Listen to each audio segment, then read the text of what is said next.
They say revenge is a dish best served cold. Mine was served 5 years later, with a side of karma and a 4-year-old daughter who had her father's eyes. My name is Aria Montgomery, and this is the story of how I made Sebastian Sterling, billionaire, heartbreaker, and the man who destroyed me, get down on his knees and beg. But let me take you back to where it all began.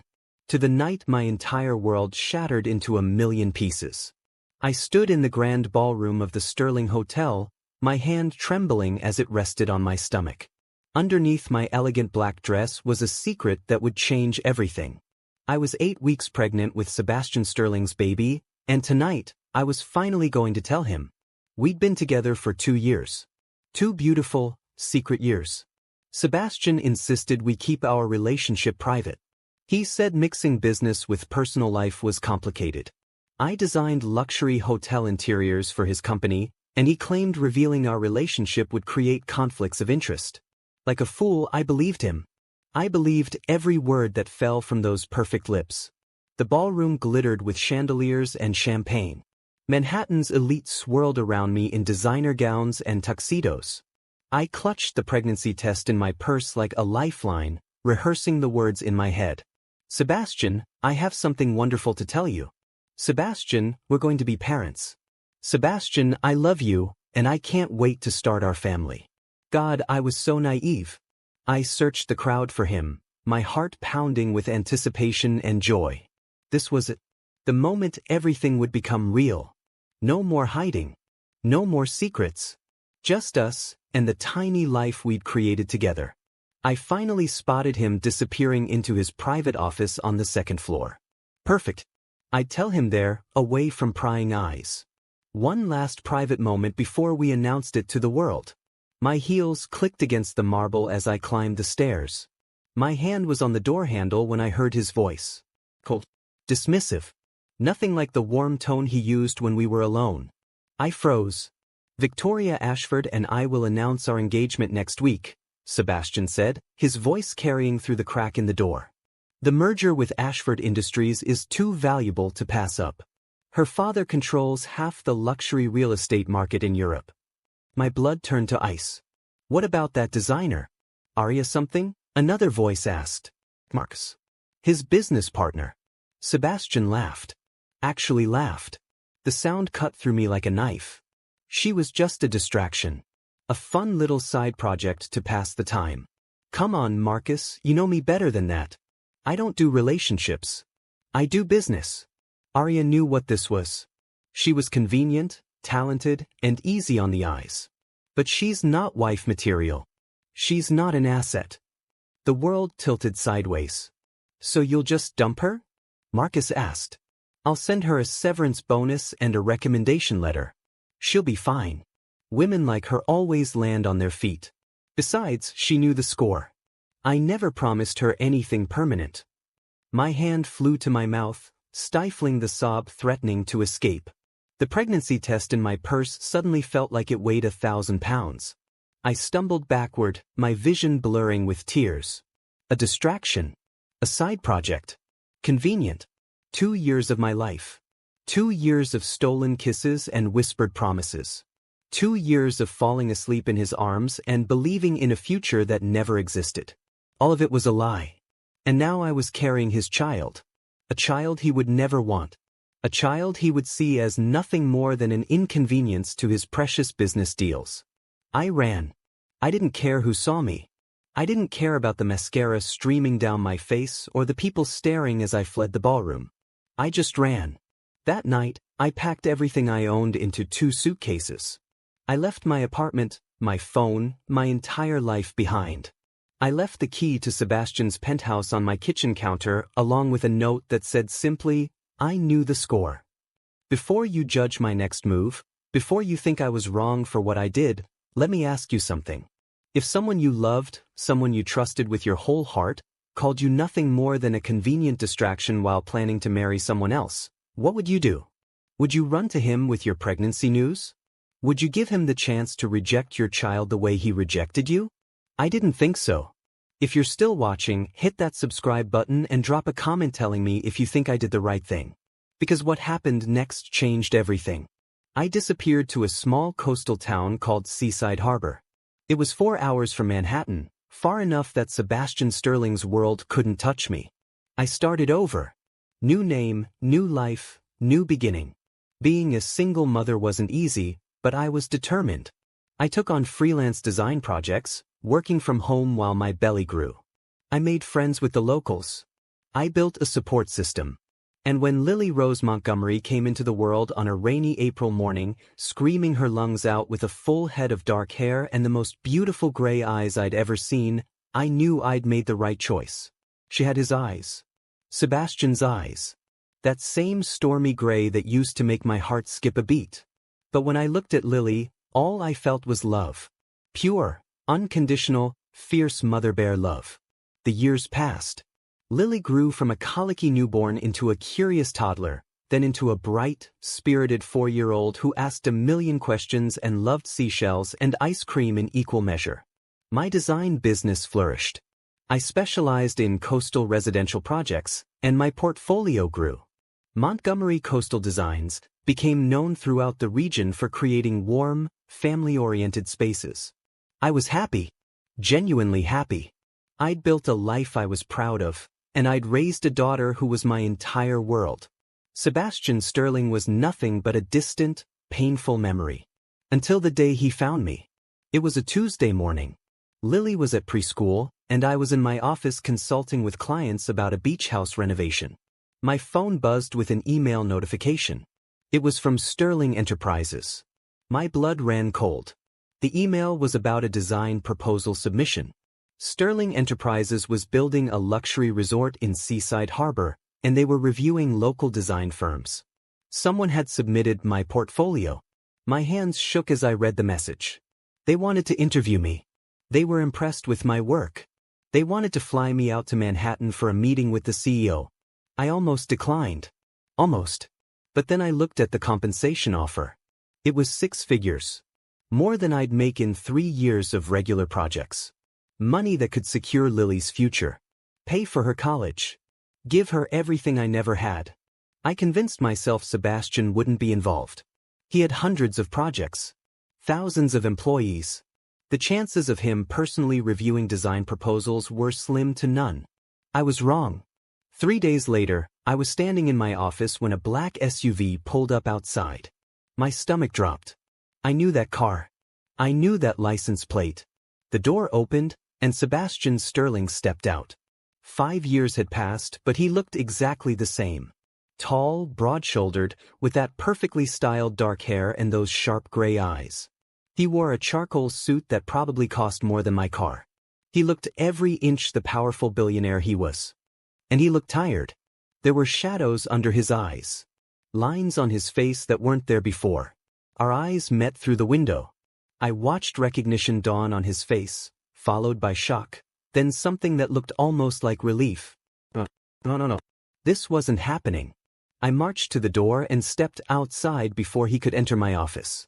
Before he could contaminate the safe space I'd built. Leave, I said, my voice cold as ice.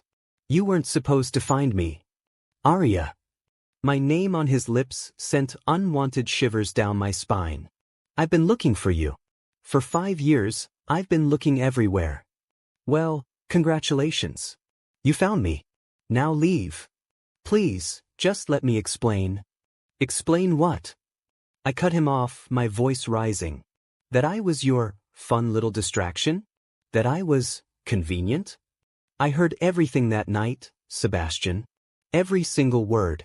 So there's nothing left to explain. His face went pale.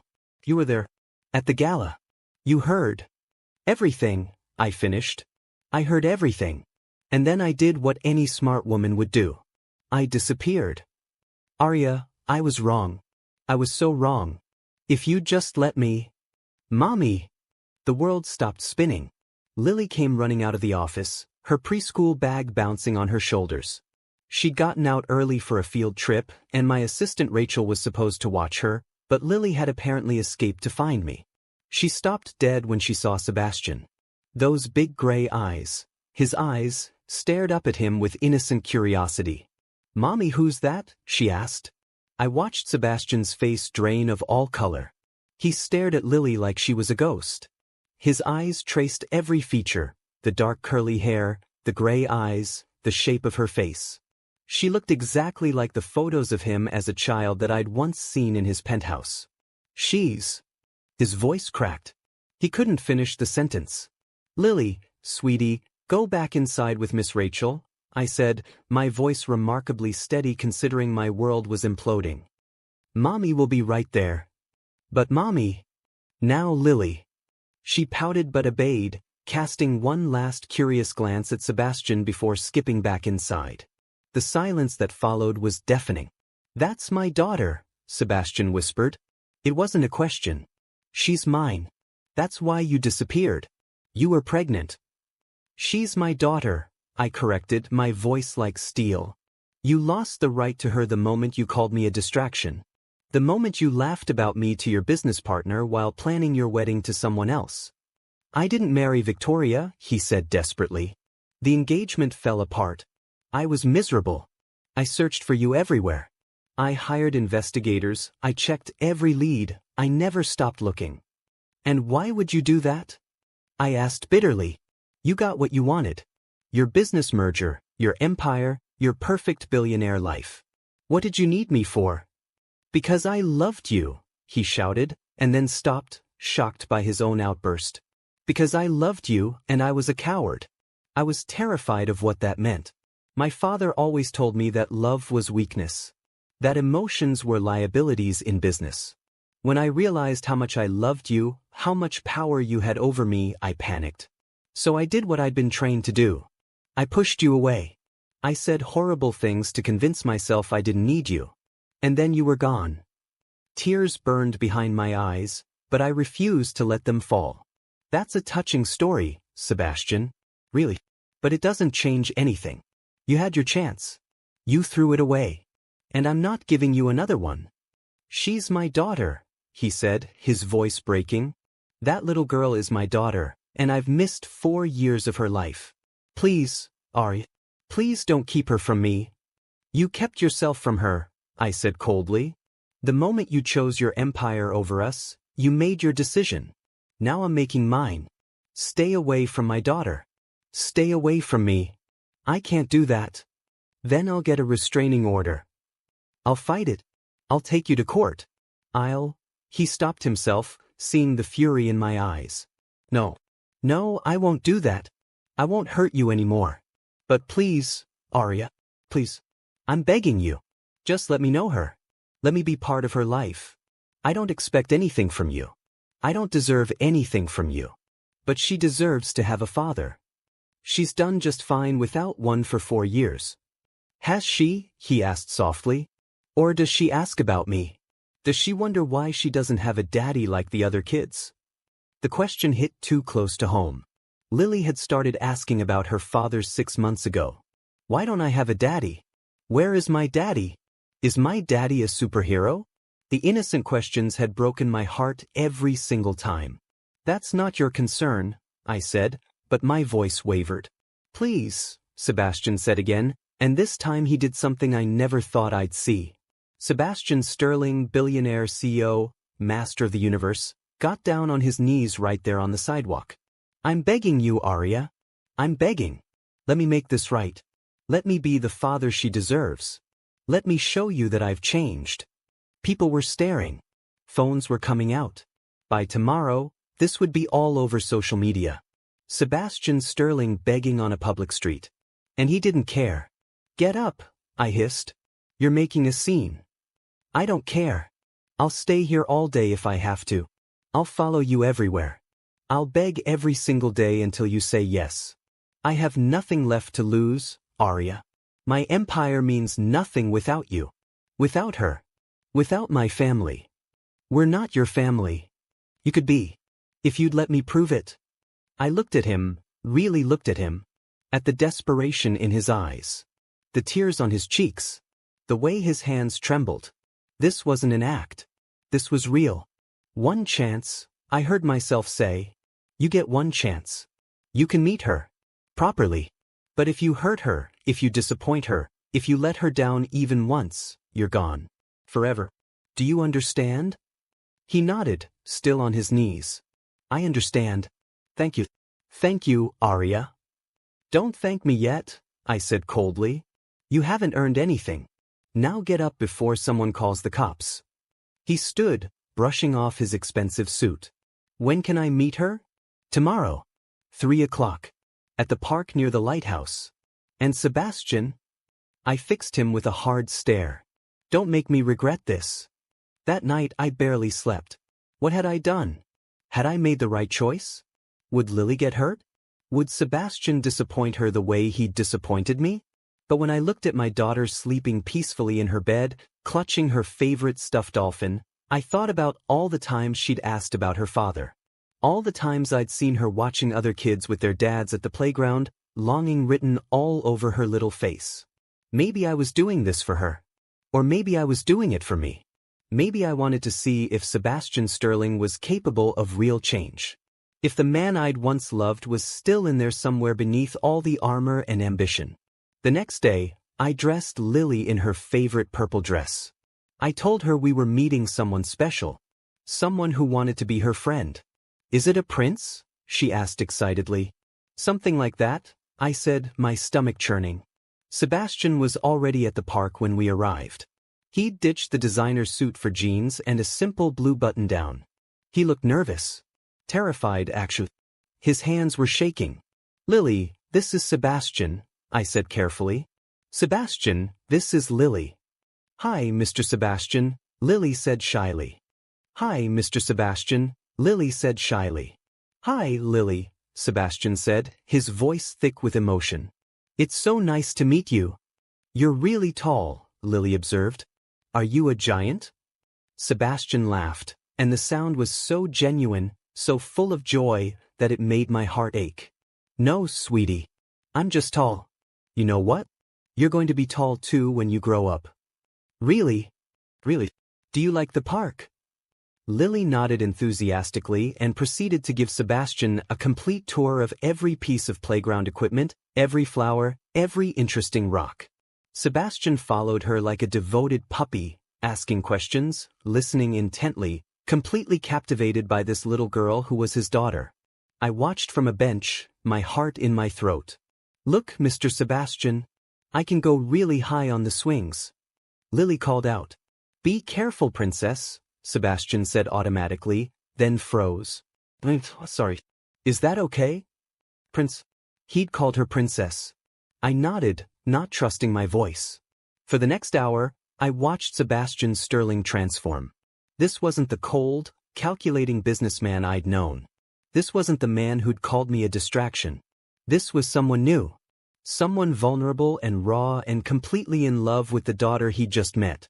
When it was time to leave, Lily hugged Sebastian's leg. Will you come back? She asked.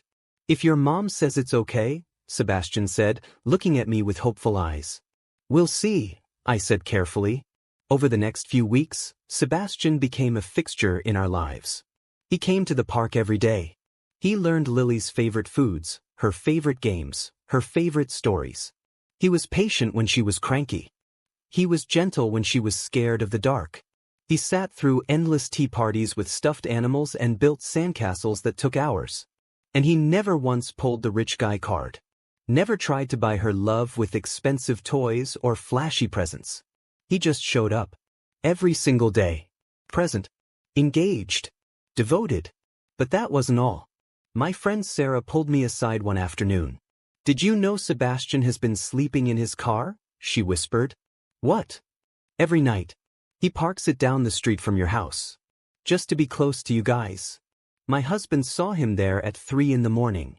My heart clenched. Then I heard from Lily's preschool teacher. Sebastian had volunteered to be a reading buddy. He came in every Tuesday and Thursday, sitting cross-legged on the floor with kids crawling all over him, reading stories with funny voices. He's wonderful with the children, Miss Jennifer said. And he always asks about Lily. How she's doing, if she needs anything, if there's any way he can help. I started noticing other things too. The way he'd learned to braid hair from YouTube videos, even though his first attempts were disasters. The way he memorized every detail about Lily's life, her best friend's name, her favorite color, the stuffed dolphin she couldn't sleep without. The way he looked at her like she was the most precious thing in the world. And the way he looked at me, like I was still the most beautiful woman he'd ever seen. Like he'd walk through fire just to hear me say his name. It was week 3 when Lily got sick. High fever, crying miserable. The preschool called me, but I was stuck at a client meeting an hour away. I was panicking, about to cancel everything, when the school called back. "It's okay, Ms. Montgomery. Mr. Sterling is here. He was on the emergency contact list." He put himself on the emergency contact list? Yes, ma'am. 2 weeks ago. Is that not okay? It should have made me angry. He'd done it without asking.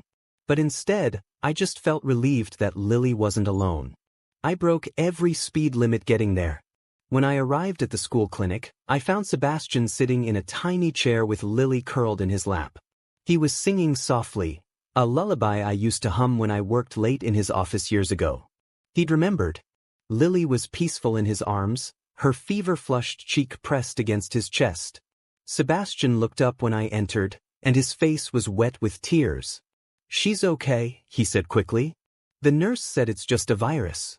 But she was crying for you, and I didn't know what else to do, so I just held her and sang." "Is that okay? Did I do okay?" The desperation in his voice broke something inside me. This wasn't the Sebastian I'd known. This was a man completely undone by love for his daughter. "You did perfect," I whispered.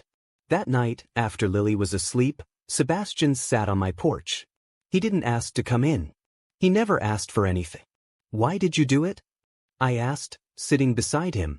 "Why did you throw us away?" He was quiet for a long moment. "My father died when I was 10. Before he died, he sat me down and told me the rules of being a Sterling. Never show weakness. Never let anyone get close enough to hurt you. Love is a liability. Emotions are tools for manipulation. Business is all that matters." He laughed bitterly.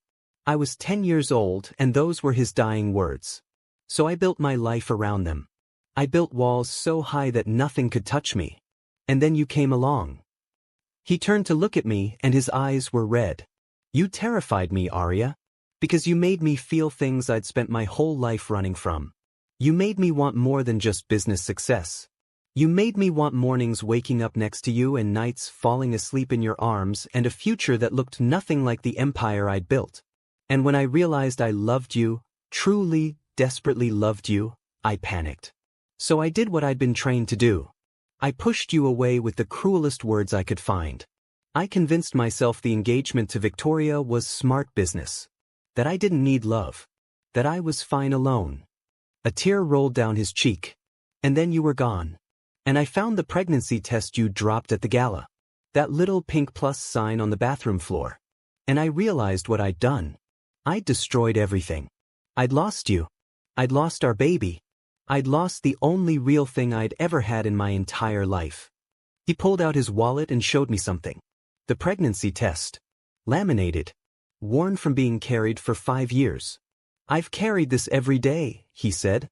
"A reminder of the biggest mistake I ever made. A reminder of what cowardice costs. I don't expect you to forgive me, Aria. I don't deserve it. But I need you to know that I've regretted every single day. Every single moment. And meeting Lily, knowing her, being her father, it's the greatest gift I've ever received. Even if you never forgive me, even if you never give me another chance, thank you for letting me know her." The walls I'd built around my heart cracked. "I watched you these past weeks," I admitted. "I saw you sleeping in your car. I heard about you volunteering at the preschool. I saw you learning to braid hair from YouTube tutorials, even though you're terrible at it." He laughed wetly. "I'm still working on that. And I saw the way you look at Lily. Like she hung the moon and stars." "She did," he said simply. "She and her mother." We sat in silence for a while. The ocean breeze carried the smell of salt and possibility. "I'm scared," I finally whispered. "I'm scared of getting hurt again. I'm scared of Lily getting hurt. I'm scared of believing in you and having you prove me wrong." "I'm scared too," Sebastian admitted. "I'm scared I'll mess this up. That I'll say the wrong thing or do the wrong thing and lose you both again. But Aria, I promise you, I will spend every day of the rest of my life proving I've changed. I will choose you over every business deal. I will choose Lily over every dollar. I will choose this family over everything else. Always. Before I could respond, a sleek car pulled up to my house. A woman stepped out wearing a designer suit and carrying a briefcase. Victoria Ashford. My blood turned to ice. Victoria walked up to the porch, her heels clicking. She looked between Sebastian and me with cool assessment. Sebastian, she said. The board has been looking for you. You've been gone for 3 weeks.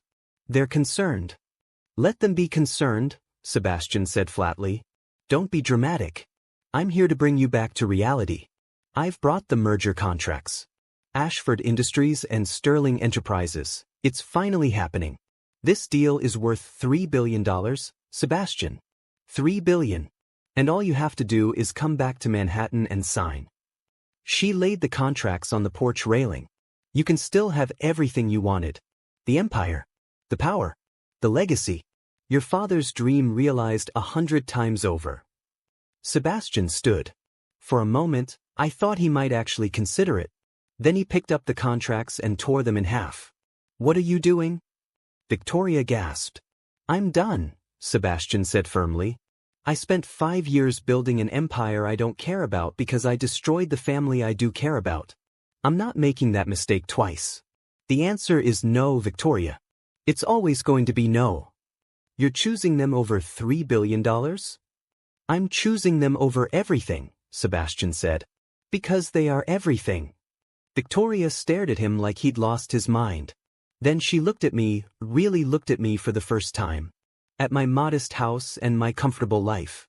At the way Sebastian stood between us like a shield. You really love them, she said, and there was something like sadness in her voice. More than anything in this world, Sebastian confirmed. Victoria picked up the torn contracts. Then I guess there's nothing left to say. Good luck, Sebastian. I hope they're worth it. They are, he said. After Victoria left, Sebastian turned to me. His hands were shaking. Did I just destroy my company? Probably, I said honestly. Good, he said, and he meant it. Lily appeared in the doorway, rubbing her eyes. Mommy? Why are you crying? I hadn't even realized I was crying. Happy tears, baby, I said. Mr. Sebastian, are you staying for breakfast? Lily asked hopefully. Sebastian looked at me, the question clear in his eyes. I took a deep breath. This was it. The moment of choice. I could keep my walls up and stay safe. Or I could take a leap of faith. Yeah, I heard myself say. Mr. Sebastian is staying for breakfast. Lily cheered. Sebastian's face transformed with hope. And maybe, I added carefully, he could stay for dinner too. Really? Sebastian whispered. Really? But slowly, Sebastian. We do this slowly. As slow as you need, he promised. I'll wait forever if I have to. Over the next 6 months, we rebuilt. Not our old relationship, but something new. Something stronger. Sebastian proved every single day that he'd changed. He moved to Seaside Harbor, taking remote meetings and scaling back his company. He had breakfast with us every morning and dinner every night. He taught Lily to ride a bike and took her to daddy-daughter dances at the preschool. And somewhere along the way, I fell in love with him again. Not the old Sebastian. This new version. The one who chose us over everything. The one who wasn't afraid to be vulnerable. The one who read bedtime stories with funny voices and built blanket forts and cried at Disney movies. It was Lily who finally said it, 6 months after that first meeting in the park. Mommy, she said one night at dinner, can Mr. Sebastian be my real daddy now? Sebastian froze, his fork halfway to his mouth. His eyes filled with tears. What do you think, baby? I asked gently. Do you want Mr. Sebastian to be your daddy? Yes. Lily said immediately. He does all the daddy things. He reads me stories and plays with me and tucks me in and says he loves me. That's what daddies do, right? Yeah, baby, I whispered.